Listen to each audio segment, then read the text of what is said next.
Sir, please, sir. Sir. Sir.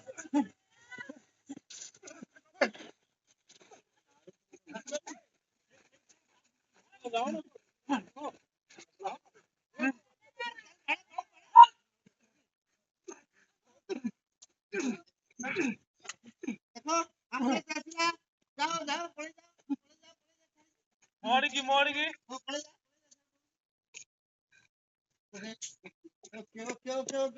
ହେଲା ହଁ ଏ ହିମନ୍ତ ଆସିଲୁ ସେମାନେ ସବୁବେଳେ ସତ୍ ଆଉ ନ୍ୟାୟର ବାଟରେ ଚାଲିଥାନ୍ତି। ଯେଉଁମାନେ ସତ୍ୟର ରାସ୍ତାରେ ଥାନ୍ତି ସେମାନଙ୍କ ସହିତ ତ ଭଗବାନ ସବୁବେଳେ ରହିଥାନ୍ତି।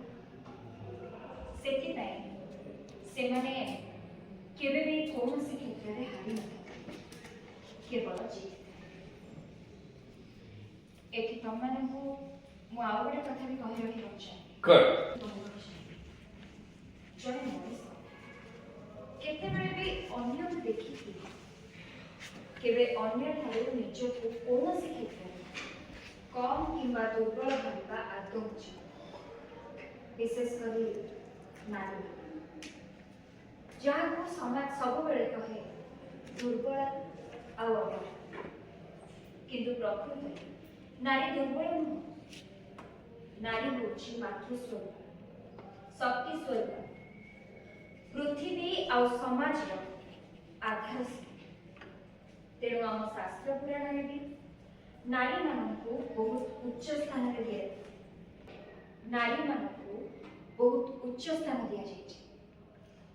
ମହର୍ଷି ମୁନି ମଧ୍ୟ ତାଙ୍କ ଲିଖିତ ମନୁସ୍ମୃତିରେ କହିଛନ୍ତି,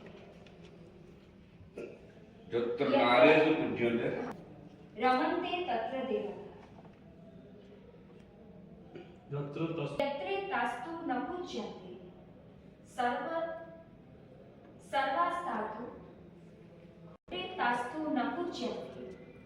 ସର୍ବାସ୍ତାତୁ ଫଳାକ୍ଷେପ। ଏ ଶ୍ଲୋକଟିର ଅର୍ଥ ହେଉଛି, ଯେଉଁ ଯେଉଁ ସ୍ଥାନରେ ନାରୀମାନଙ୍କୁ ପୂଜା କରାଯାଏ, ସମ୍ମାନ ଦିଆଯାଏ, ସେହି ସ୍ଥାନରେ ଭଗବାନ ବାସ କରିଥାନ୍ତି।